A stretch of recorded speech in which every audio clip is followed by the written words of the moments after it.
Hello, I'm Philip Luck, the Director of the Economics Program here at CSIS. Today we're going to be talking about trade policy. On July 31st, the administration issued an EO updating its tariff rates that it's putting on many trading partners, updating those that it originally put on Liberation Day in early April. These tariffs are a significant increase in tariff rates across many different partners, taking us to average tariff rates that have not been seen since the Great Depression in the United States. So this is really a sea change in U.S. trade policy. Today we're going to go through not only how those tariffs have changed, how that's likely to affect the U.S. economy, how it might affect our partners, and then more broadly, the strategic impact on integration of the U.S. economy and the PRC economy with our major trading partners. So let's first start by looking at the tariff rates that were announced back in April, as well as the tariff rates that were released at the last day of July. So we have here some of our major trading partners, and both the increases in the tariff rates in April, as well as the increases in tariff rates just on the last day of July. So we have these sorted by the high rates of tariffs as of July 31st, and as you can see here in red, some of the countries that have seen the biggest increases in their tariffs in terms of the threats of tariffs are Brazil, Switzerland.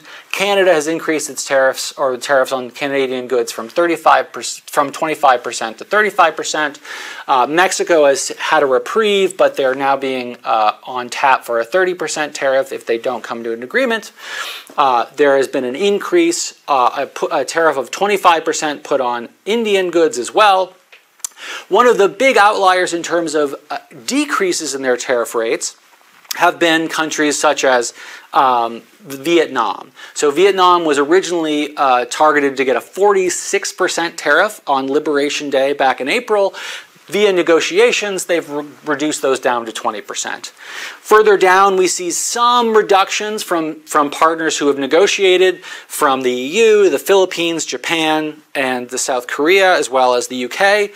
But even these partners who are really close trading partners, and partners who we have very good trading relationships with, even they have now tariff rates that are above 10%. 15 to 20%, which again should be noted, the historical average tariff rate for the U.S. economy is about 2.2%. So these are an order of magnitude higher than old tariff rates. And again, we haven't really seen tariff rates this high since the 1930s. So we've about a century since we've seen rates this high.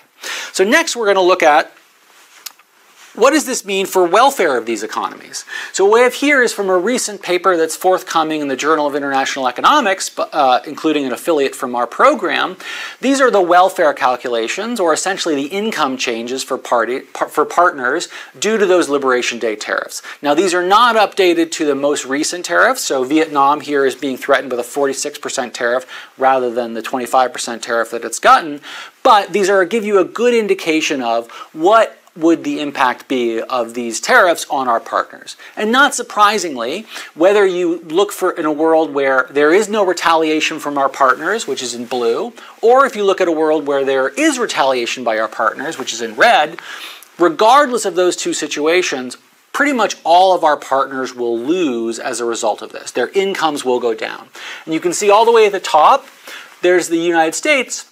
And as you can note, in blue there, we actually would see a 1.13% increase in income as predicted by the models as a result of these tariffs, if there is no retaliation from partners, right? So this is an important thing to note. These tariffs are not good for the macroeconomy in the sense that they create distortions, they'll increase prices for consumers, they will take resources away from more productive industries and put them towards less productive industries. All that said, though, there are benefits to the U.S. economy in aggregate that can be gained from these tariffs, but those are what we call beggar thy neighbor gains. These are gains where we're really just getting transfers from our partners to us. So these are not aggregate welfare gains. These are basically us taking things from others. And as you can see, even in the world where we benefit the most possibly from this, where we get a 1% boost in our aggregate GDP, we're getting that as a result of a really quite expansive decrease in income from a lot of our partners, creating both economic and geopolitical issues. The next thing I want you to see is how this might affect our relationship with these partners and how that might overlay with the relationship with the PRC. So what I've laid out here in about 6 graphs is basically the value added, or the value that from the U.S. imports, as well as the value added from PRC imports from some of our key trading partners. So the way to think about this graph is, for an export from Brazil, how much of that value of an export from Brazil is embedded value from U.S. products, right? So how much they rely on the U.S. in terms of their exports to third markets. In blue, you have the U.S. value, so you can see the U.S. economy has, the U.S. has become a more and more important trading partner to Brazil, not only in its own final consumption, but for Brazil's own ability to export out products. More and more Brazilian products have in them embedded U.S. content. But that's also true of the PRC. So the PRC content of Brazilian exports has also been rising over that period. So the relative importance of the two is relatively similar. You can see the similar dynamic here, but in a very different sort of story of Canada. Canada, for obvious reasons, is massively reliant on the U.S. For its value of its exports. Again, this is largely because the United States and Canada should really be thought of as one giant ecosystem, and it's not nearly as reliant on the PRC. The Eurozone has become reliant on both the United States and the PRC over time more and more. Switzerland as well as Mexico. Now, there's a different story for some of our partners who we've either created agreements with or we have threatened with more tariffs. So, for instance, South Africa is one country where we've seen that these tariff pressure has been ratcheting up. And you can see here that now, as we look to the red on the second half of this, South Africa is more reliant on the PRC for the value of their exports than they are the United States. So the strategic alignment between South Africa, the United States, and the PRC has been shifting towards the PRC over time. Now let's move away from, some of these Western Hemisphere, European, and African countries. Let's move to the Indo-Pacific. This is that same basic graph, but for Australia, Indonesia, Japan, Korea, South Korea, the Philippines, and Vietnam.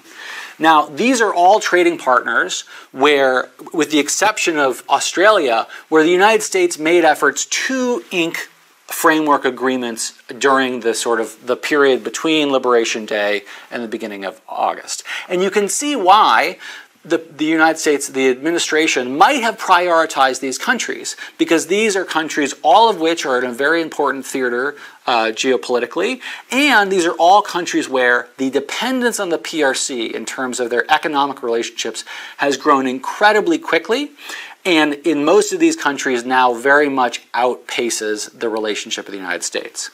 That's certainly true of even treaty allies like Japan and South Korea and the Philippines, but we can of course see this really dramatically in the case of Vietnam.